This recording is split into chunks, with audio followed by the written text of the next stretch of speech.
بسم اللہ الرحمن الرحیم۔ بسم اللہ الرحمن الرحیم۔ عزیز طلبہ کرام، السلام علیکم ورحمۃ اللہ وبرکاتہ۔ آسان علم میراث کے سلسلہ میں پچھلے سبق کے اندر ذوی الارحام کے صنف اول کی توریث کے قواعد اور ان کی تمرین ہم کر چکے ہیں۔ اب ہم اس سبق کے اندر ذوی الارحام کی دوسری صنف کی توریث کے قواعد پڑھیں گے اور پھر ان کی تمرین کریں گے۔ ذوی الارحام کی دوسری صنف سے مراد میت کے وہ اصول ہیں کہ جن کی نسبت مؤنث کے واسطے سے ہو، یعنی ہم دوسرے لفظوں میں کہہ سکتے ہیں کہ جو اجداد فاسدون اور جدات فاسدات ہیں وہ صنف ثانی کے اندر شامل ہوتی ہیں، جیسے کہ نانا ہو گیا، نانے کی ماں ہو گئی وغیرہ ذالک۔ تو اب اگر صنف اول نہ ہو تو پھر صنف ثانی وارث بنے گی، اور اگر کوئی بھی صنف ثانی میں سے ہوگا تو وہ ترکہ لے گا، اور اگر کیا ہوں کہ ایک سے زیادہ ہوں یعنی کہ متعدد ہوں تو اس صورت میں جو درجے کے اعتبار سے قریب ہوگا اس کو ہم مقدم رکھیں گے۔ جیسے مثال کے طور پر ایک تو میت کا نانا ہے مسئلے کے اندر ابو الام، اور دوسرا اسی طرح ابو ام الاب ہے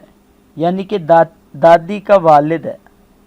تو اس صورت کے اندر اب ہم نانے کو مقدم رکھیں گے اور اس کو ترجیح دیں گے کیونکہ ایک درجہ یہ میت کے زیادہ قریب ہے، تو ہم مسئلے کی ایک سے ابتدا کریں گے، کل مال نانے کو مل جائے گا، اور یہ جو دوسرا ذو الرحم ہوگا یہ محجوب ہو جائے گا۔ اسی طرح اگر متعدد ہوں اور درجے کے اعتبار سے تو ان کو قربت حاصل ہو تو پھر اس صورت میں ہم دیکھیں گے کہ جو اصل وارث ہوگا اس کو غیر وارث کی اصل پر ہم مقدم رکھیں گے، یعنی کہ میت کی جن اصول کے ذریعے سے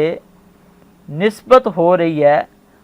ان اصول میں سے جو وارث کی اصل ہوگی اس کو ہم ترجیح دے دیں گے۔ جیسے کہ ہمارے سامنے مثال ہے کہ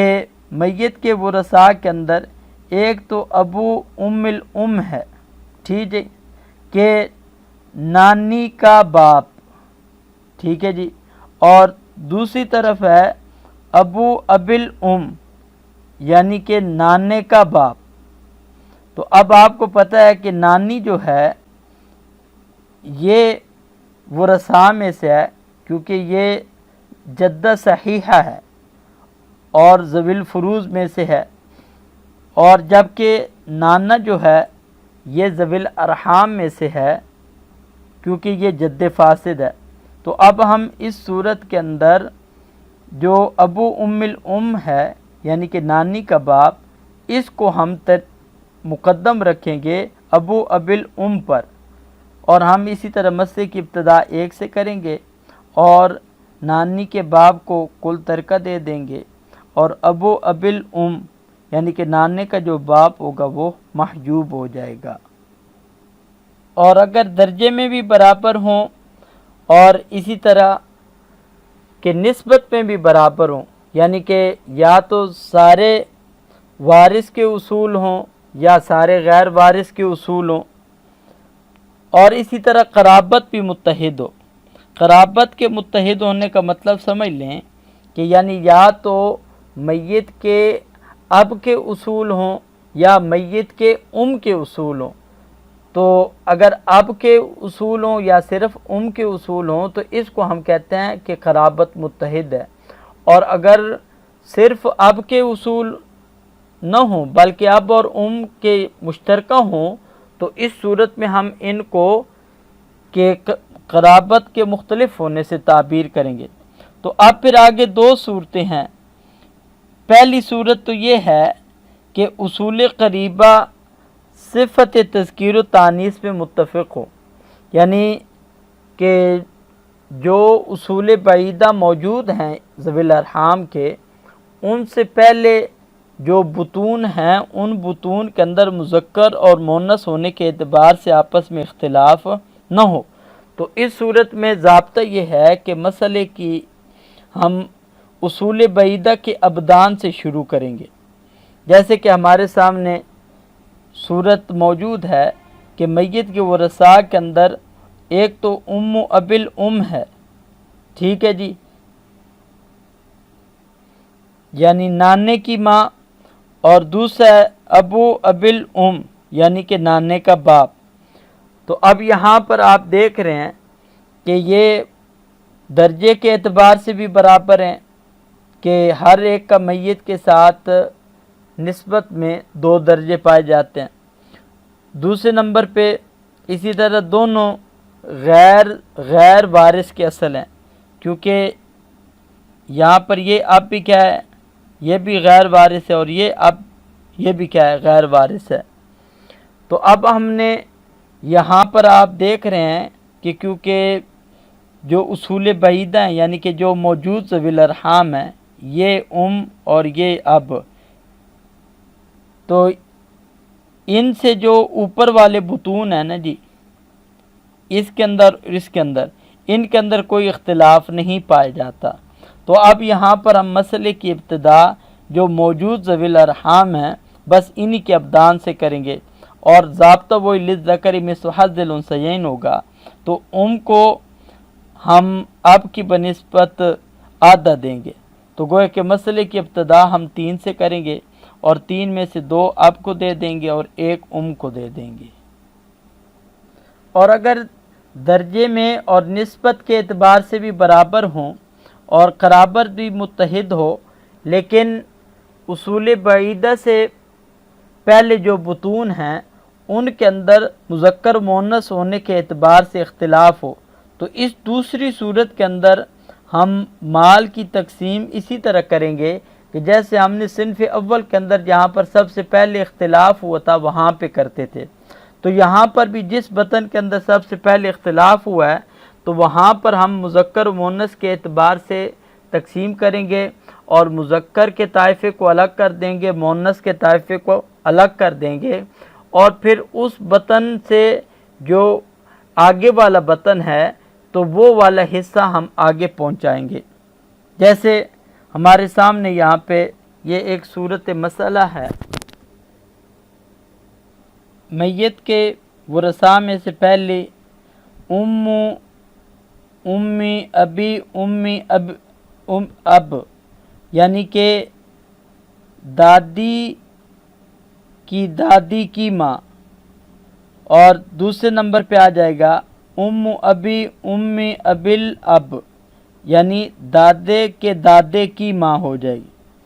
اور تیسرے نمبر پہ آ جائے گا امی ابل اب یعنی کہ دادے کی دادی کی ماں ہو جائے گا، اور چوتھے نمبر پہ آ جائے گا کہ ابو امی ابل اب یعنی دادے کی دادی کا باپ۔ تو اب یہاں پر ہم دیکھتے ہیں کہ پہلا جو بطن بنتا ہے اس کے اندر کسی قسم کا کوئی اختلاف نہیں ہے، تو اس لیے یہاں پر ہمیں کچھ کرنے کی ضرورت نہیں۔ اور دوسرے بطن کے اندر جب ہم آتے ہیں تو وہاں پر اب اختلاف پایا جاتا ہے کہ یہ ایک ہے اور 3 اب پائے جاتے ہیں۔ تو اب یہاں پر ہم کیا کریں گے کہ سب سے پہلے مال تقسیم کریں گے، تو گوئے کہ 3 اب وہ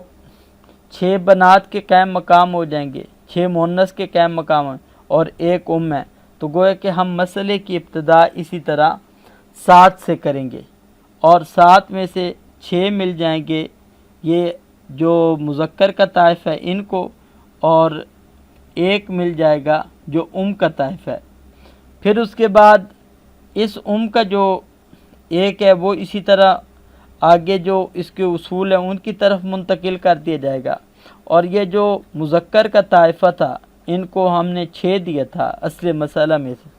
وہ ہم اس کو نیچے منتقل کرتے ہیں، تو نیچے منتقل کرتے ہیں تو نیچے اختلاف پایا جاتا ہے، تو یہاں پر ایک مونس ہے اور 2 اسی طرح مذکر ہیں۔ تو اب 6 کو ہم نے جب نیچے منتقل کرتے ہیں تو یہاں پر 6 جو ہے وہ 5 پر پورا تقسیم نہیں ہوتا، کیونکہ 2 اب یہ 4 مونس کے قائم مقام ہو جائیں گے اور ایک ہے تو یہ 5 بنتے ہیں۔ تو 5 اور 6 کے درمیان تباین کی نسبت ہے، تو 5 عدد روز کو لے کر ہم اصل مسئلہ 7 کے اندر ضرب دیں گے تو 35 ہو جائے گا۔ تو 35 سے ہم مسئلے کی ابتدا کریں گے۔ اسی طرح اب جو ہم نے بطن ثانی کے اندر جو مذکر کا طائفہ تھا ان کو 6 دیے تھے، تو جب 6 5 بار 30 تو یہ 30 ہو جائیں گے۔ تو اب اس 30 میں سے ہم اس طرح کریں گے کہ 12 تو مل جائیں گے اب کو، اور یہ 12 مل جائیں گے اس کو، اور اسی طرح باقی جو 6 بچیں گے وہ کو مل جائیں گے۔ اور اسی طرح یہ دوسرے بطن کے اندر جو مونس تھی جس کو ہم نے 1 دیا تھا، اس کے اسی طرح 5 ہو جائیں گے۔ اب ہم نے تو اب تیسرے بطن کے اندر تقسیم کرنے کے بعد پھر ہم چوتھے بطن کی طرف آتے ہیں، تو یہاں پر کیونکہ کوئی اختلاف نہیں پایا جاتا تو اس لیے یہاں پر یہ جو 24 ہے وہ اسی طرح نیچے آ جائے گا، اور جب اس کو ہم آخری موجود بطن کے اندر لاتے ہیں تو یہاں پر مذکر اور مؤنث کے اعتبار سے اختلاف پایا جاتا ہے۔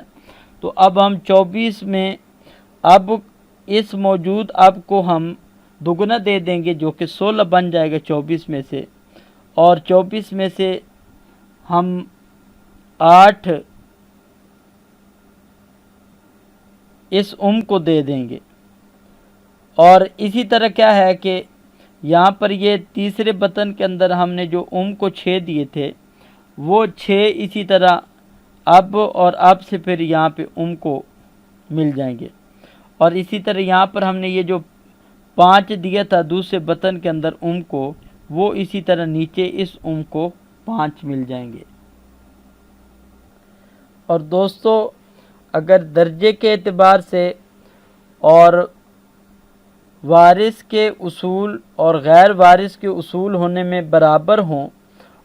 لیکن قرابت مختلف ہو، یعنی کہ کچھ اصول تو ایسے ہیں کہ جو اب کی طرف سے ہیں اور کچھ اصول وہ ہیں جو کی طرف سے ہیں،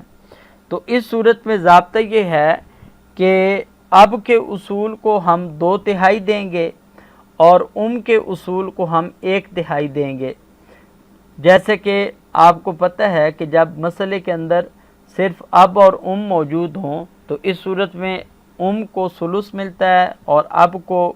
ما بقیہ جو 2 ثلث ہوتا ہے وہ ملتا ہے، تو گویا کہ اب کا حصہ اب کے اصول کو دے دیں گے اور کا حصہ وہ کے اصول کو دے دیں گے۔ یہاں پر ہم اس کی مثال دیکھتے ہیں، جیسے میت کے ورثاء کے اندر زوجہ ہے اور اسی طرح ابو الام یعنی کہ نانی کا باپ ہے، اور اسی طرح ابو الاب یعنی دادی کا باپ ہے۔ تو آپ کو پتہ ہے کہ دادی اور نانی دونوں کیا ہیں، یہ وارث ہیں، تو یہ گویا کہ وارث کے اصول موجود ہیں۔ تو اب یہاں پر ہم مسئلے کی ابتدا کریں گے اسی طرح 4 سے، کیونکہ زوجہ کو ربع ملتا ہے جب میت کی اولاد نہ ہو، تو 4 میں سے 1 تو ہم نے دے دیا زوجہ کو، پیچھے بچ گیا 3۔ تو 3 کا اب آپ کو پتہ ہے کہ جو ابو الام ہے یہ میت کے کے اصول میں سے ہے، اور ابو الاب یہ میت کے اب کے اصول میں سے ہے۔ تو اب کا جو حصہ ہوگا وہ ہم اب کی اصل کو دے دیں گے جو کہ 2 بنتا ہے، اور ابو الام یعنی کہ کا جو حصہ ہوگا وہ ہم کی اصل کو دے دیں گے جو کہ 1 بنتا ہے۔ تو یہ اس طرح ہم ما بقیہ جو 3 ہوگا اس کو ہم تقسیم کریں گے۔